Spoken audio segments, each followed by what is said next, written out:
ప్రకాశం జిల్లా ఒంగోలులోని హర్షిని జూనియర్ కాలేజీలో మొదటి సంవత్సరం చదువుతున్న భాను అనే అమ్మాయి నిన్న తెల్లవారుజామున తన ఉంటున్న హాస్టల్లో ఉరివేసుకొని ఆత్మహత్య చేసుకోవడం జరిగింది.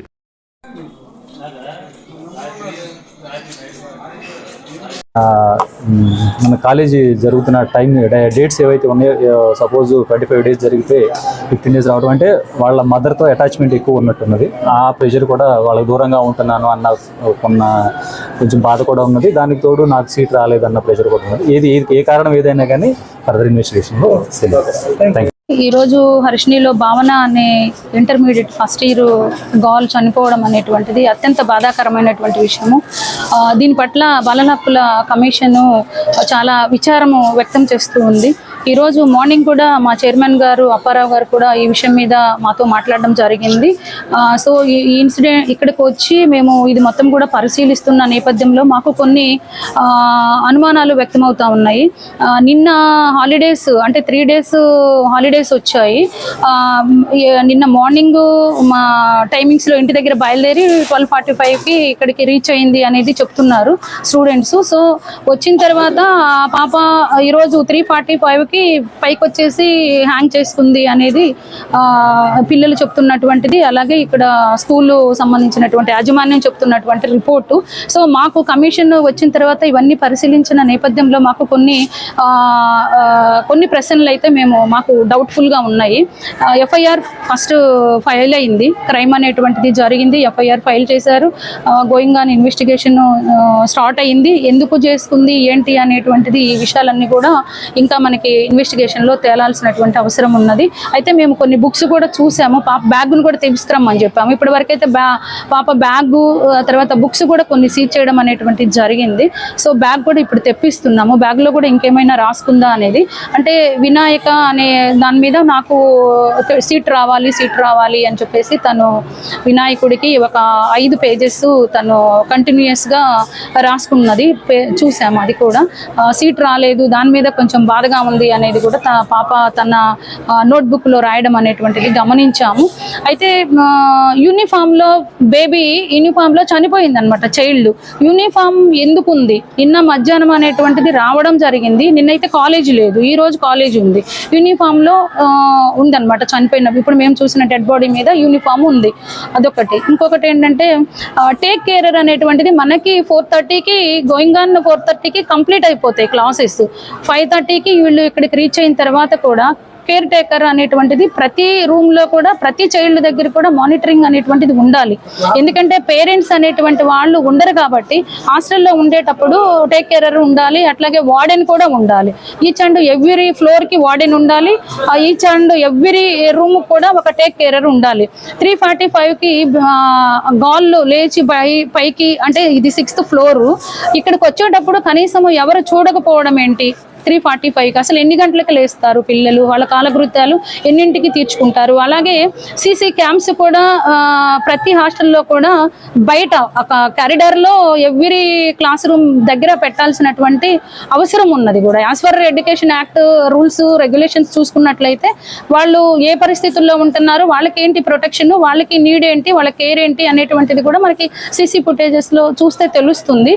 కాబట్టి సీసీ ఫుటేజెస్ కూడా ఉన్నాయా లేదా అనేది కూడా మేము పరిశీలిస్తాము.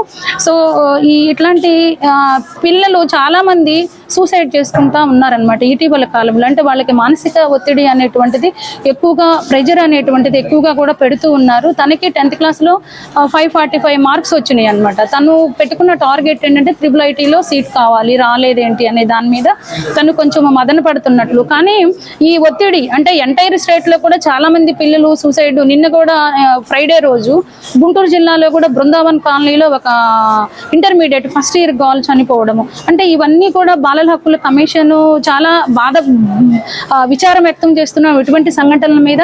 అలాగే మేము గవర్నమెంట్కి కూడా మా రికమెండేషన్స్ కూడా పంపించాం గతంలో. ఇప్పుడు కూడా గవర్నమెంట్కి కూడా మేము పంపిస్తాము. ప్రతి కాలేజీలో ప్రతి క్లాస్కి కూడా ఒక సైకాలజిస్ట్ అనేటువంటిది ఉండాలి. వాళ్ళకి ఎందుకు ఏంటి, మనకి మిగతా సబ్జెక్ట్స్కి ఎలా అయితే ఉంటారో టీచర్స్ డీల్ చేస్తారో ఒక సైకాలజిస్ట్ కూడా ఉన్నట్లయితే వాళ్ళకి ప్రెజర్ కానీ ఇంకేమైనా తగ్గించడానికి కూడా అవకాశం అనేటువంటిది ఉంటుంది. కాబట్టి ఇవన్నీ కూడా ఎందుకు జరిగింది, ఆ తల్లిదండ్రులకి ఆ బిడ్డ చనిపోవడం అనేది అది ఎవరు తీర్చలేనటువంటి బాధ, విషాదము. ఈ హక్కులన్నీ కూడా పిల్లల పట్ల హక్కులు అనేటువంటిది ప్రొటెక్షన్ చేయాలి అని కూడా కమిషన్ చెప్తా ఉంది. అక్కడక్కడ ఇటువంటి సంఘటనలు జరగడం అనేది చాలా దురదృష్టవశాత్తు ఇట్లాంటి సంఘటనలు జరుగుతూ ఉన్నాయి. ఇంకా రిమైనింగ్ ఇలాంటి పిల్లలకి ఇలాంటి సంఘటనలు పునరావృతం కాకుండా కూడా మేము చర్యలు తీసుకోవాలి అనేది కూడా మేము అధికారులను కూడా ఈ సందర్భంగా ఆదేశిస్తాము. అలాగే మేము నివేదికను కూడా కోరుతాము, ఇక్కడ ఏం జరిగింది ఏంటి అనేటువంటిది కూడా జిల్లా అధికారుల నుండి కూడా కమిషన్ వితిన్ 3 days లో నివేదిక తెప్పించుకొని కూడా మేము చూస్తున్నాము. అందరికి కూడా దీనికి సంబంధించి, ఈ సంఘటనకు సంబంధించి దీంట్లో రిలేటెడ్ అయినటువంటి డిపార్ట్మెంట్స్ అన్ని కూడా ఇన్వాల్వ్ అయ్యి ఏం జరిగింది ఏంటి అనేది police department is main. So వాళ్ళు ఇన్వెస్టిగేషన్ అంతా కూడా చేస్తూ ఉన్నారు. ఏం జరిగింది అనేది కూడా మేము నివేదిక తెప్పించుకొని చూసుకొని ఈ పరిశీలన తర్వాత మేము గవర్నమెంట్కి కూడా ఒక నివేదికను, ఈ హాస్టల్స్ ఎంటైర్ స్టేట్లో ఉన్నటువంటి హాస్టల్కి సంబంధించి ఒక రూల్ రెగ్యులేషన్స్ అనేటువంటిది కూడా తీసుకురావడానికి ప్రయత్నం అనేటువంటిది జరుగుతూ ఉంది స్టేట్ గవర్నమెంట్ నుండి కూడా. సో అందరికీ కూడా ధన్యవాదాలు. అది కూడా చూస్తామండి, ఇన్ని ఫ్లోర్స్కి అసలు పర్మిషన్ ఉందా లేదా అనేది కూడా మేము ఇప్పుడే జస్ట్ నేను వచ్చాను, ఈ ఇన్సిడెంట్ జరిగింది.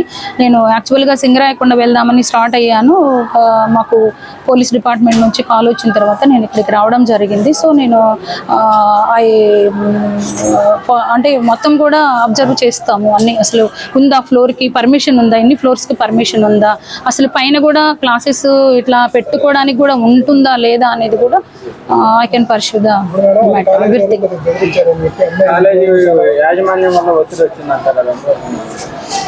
అది కూడా నేను ప్రిన్సిపల్తో కానీ అట్లనే ఇక్కడ ఉన్నటువంటి కరెస్పాండెంట్స్తో కానీ ఇంకా ఏమీ మాట్లాడలేదండి. ఏం జరిగింది అనేది కూడా మేము ఆర్ఐపీ గారిని కూడా పిలిపించుకున్నాము. అసలు ఏం జరుగుతుంది కాలేజీలో కూడా ఎలా ఉంది సిచ్యువేషన్ ఏంటి అనేది కూడా ప్రెజర్ అనేది అసలు అందరూ ఇది యాక్సెప్ట్ చేయాల్సినటువంటి అంశం కూడా. పిల్లల మీద ప్రెజర్ అవుతుంది, అందరూ డాక్టర్లు కావాలి, అందరూ ఇంజనీర్లు కావాలి, ఆ సీట్లే కావాలి అని చెప్పేసి కూడా ప్రెజర్ కూడా పేరెంట్స్ సైడ్ నుంచి ఉంటున్నాయి. పిల్లలు కూడా అదే టార్గెట్ పెట్టుకుంటున్నారు. అంటే ఒక ఇంజనీరో డాక్టరో కాదు, ఇంకా సమాజానికి చాలా రకాలైనటువంటి ప్రొఫెషన్స్ కూడా అవసరం కూడా. సో ప్రెజర్ అనేటువంటిది ఎక్కువైపోయి ఈరోజు చాలా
మీ పొట్టలు పెట్టుకున్నారా?